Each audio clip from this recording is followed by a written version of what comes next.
Having better climbing endurance means that you get to do more climbing, more hard climbs, more great climbs, whatever. But doing those hard or great climbs might also mean that you need more strength or more skill.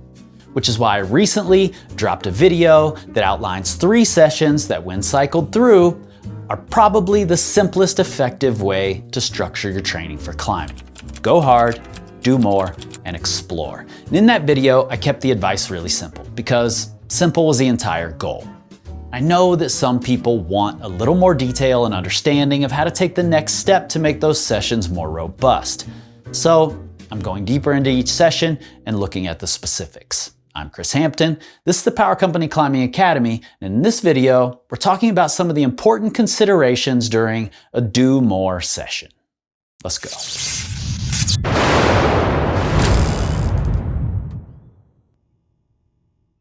So the idea of this session is to improve the ability to do more climbing across the entire difficulty spectrum.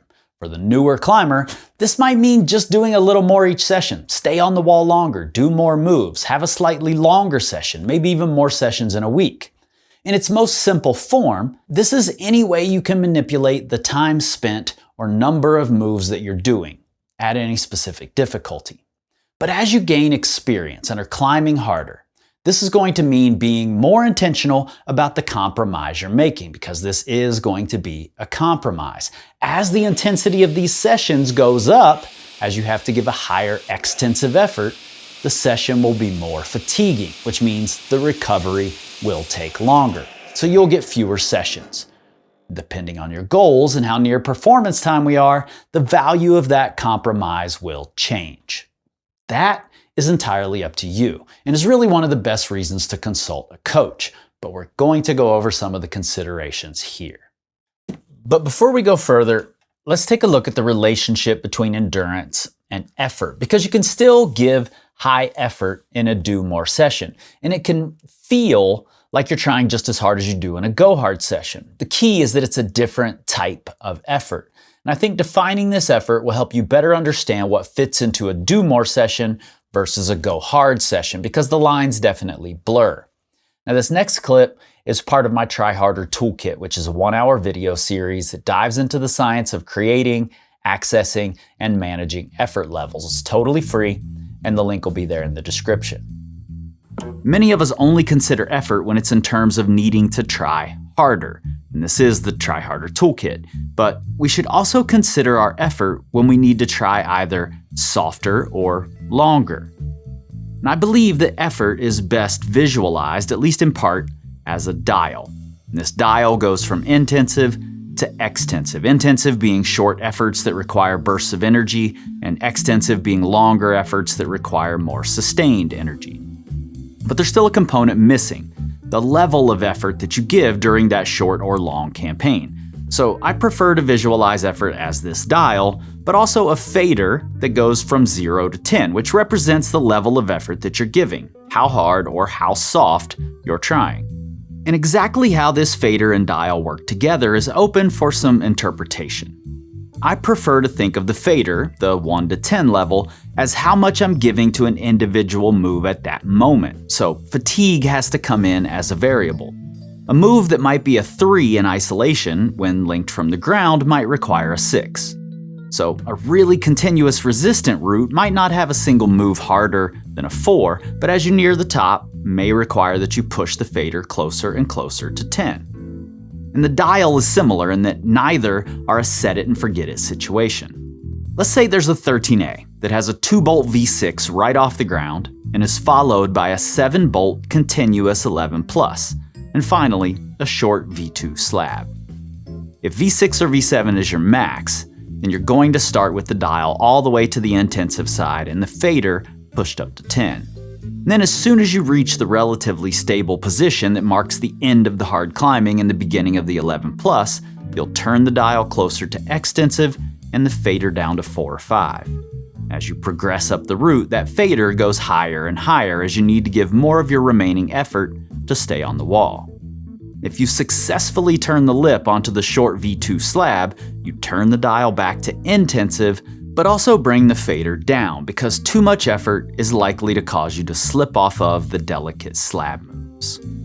Now, the fact is, if you have the effort fader up to 10, you can't sustain that for very long. And if you have to push it there while fatigued, you can't do it many times. That's a recipe for failure. So part of this training is learning how to reduce the amount of effort to better match the number of moves or the time under tension that's required. And you can really only learn how to make those adjustments through intentional climbing. It's not going to happen with repeaters or BFR training or some other endurance hack.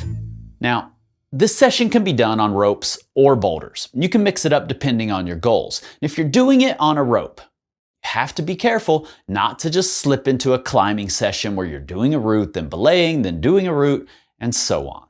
Instead, make sure that your belayer understands that this session is going to be different and you're going to be pushing yourself to either be on the wall longer, to get pumped, to do more routes, or whatever the goal is.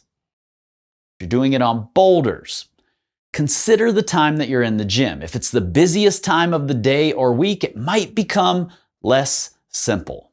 You can make it work, but you have to be aware of the challenges. In the previous video, the Go Hard video, I broke down how to structure that session. And if you want some advice on warming up and getting yourself ready to give real effort, then go watch that video. But here, for this video, I think we're going to be better off looking at the different types of do more and why you might choose one over the other. Now, endurance essentially exists on a slider that goes from low intensity, this is the aerobic system, the ability to stay on the wall for a long time, giving low effort and managing a low pump, to a higher middle intensity, the anaerobic system, which requires higher effort to manage an extreme pump. When talking about this, we tend toward the extremes, but in practice, we're actually sliding between the two and spending most of our time somewhere in the middle. So what we'll do here is look at some ways to work on each half of the slider. And chances are, because of the nature of climbing, you're going to be operating at various points on this slider, which is a good thing. There's just no evidence that going further to isolate one of these energy systems is beneficial for climbing performance. Number one, low intensity endurance and stamina. This is not about chasing a pump or fatigue. It's about doing a lot of moves below your anaerobic threshold, which is essentially the threshold above which you're getting more and more pumped as you go. Now, if you can do enough moves over time, bumping right against that threshold, but not crossing it, the threshold will raise. You'll get better at staying below it on harder and harder moves. And this ability and skill is massively underrated for sport climbers, and maybe even more so for boulders. And if you've ever fallen off of the easy climbing at the end of the boulder, this is what you need. Now, my preferred way to do these sessions is on boulders by spending 20 to 30 minutes doing continuous boulders that get me to a warm, mild pump and adjusting as I go so that I'm not gaining an unmanageable pump, but I'm also not just phoning it in on really easy terrain. And by continuous boulders, I don't mean that you have to stay on the wall for the entire time, though you can do that too, particularly if that's a skill you haven't developed. Instead, I usually drop off and walk to the next boulder, not resting between boulders, and then after 20 to 30 minutes of that, I rest 5 to 10 minutes and repeat for 3 to 4 sets or whatever your session allows. And this is what I recommend for most boulders or experienced sport climbers.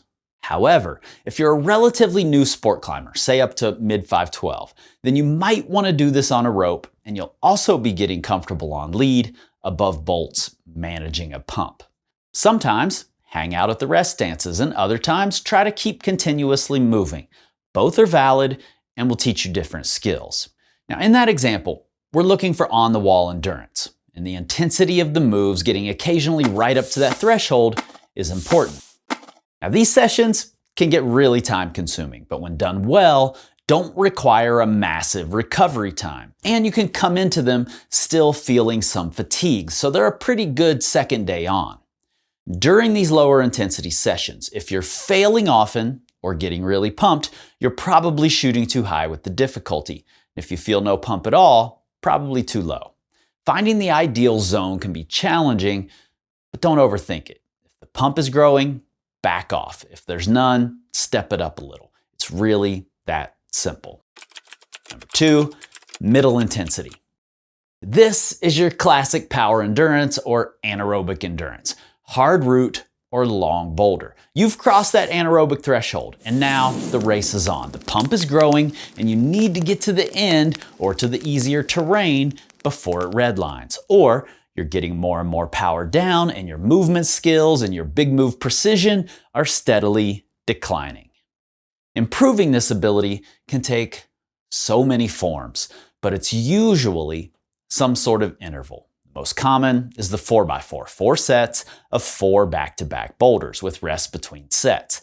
But intervals are really easy to adjust to fit your goals, so don't stick to that 4x4 model. For instance, if you're strictly a boulderer, you might get more out of doing several sets of 2 difficult boulders back-to-back, or even with a little rest between the 2 boulders. If you're a Red River sport climber, you might get more out of doing sets of 5 easy to moderate boulders followed by 1 difficult boulder.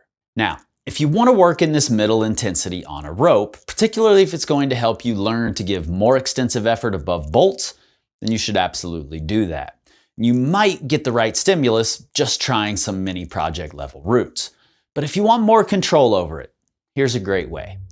You'll need to find a route that starts with a moderately difficult first few bolts, but then eases off for the top. And that might just be continuously easier climbing or a good rest, followed by something a little more challenging.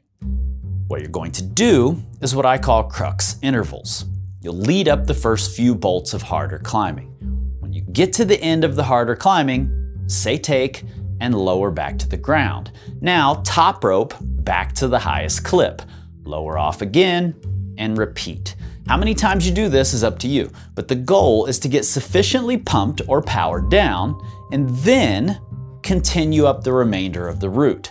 This way, you're artificially creating the same sort of situation that a hard, pumpy route will put you in, and you have more control over the amount of pump, which means you can progress or regress as needed. Now, unlike the lower intensity sessions, these middle intensity sessions can be really taxing and can raise the recovery time dramatically. Because of that, people tend to skip them. But let's be clear about something. This type of endurance climbing is absolutely skillful. It's not just a physical property. You have endurance or you don't. You also have to know how to use the endurance, how to be efficient, how much you can get back at a rest, and maybe most important, how to believe that you can keep going when it feels like you can't. You can't learn those things or improve those skills without putting yourself into those scenarios. You could avoid them in the gym and wait for the projects, but I'd personally rather send my projects faster or get on harder projects, so I choose to work on and learn these things in the gym. That does mean you'll need more recovery time, which means fewer total sessions across a week or a month, and that compromise is up to you, but be careful not to dig yourself into a hole. Now, I guess the question is, how do you choose to do low intensity or middle intensity? That's up to you ultimately, but there are some things to keep in mind.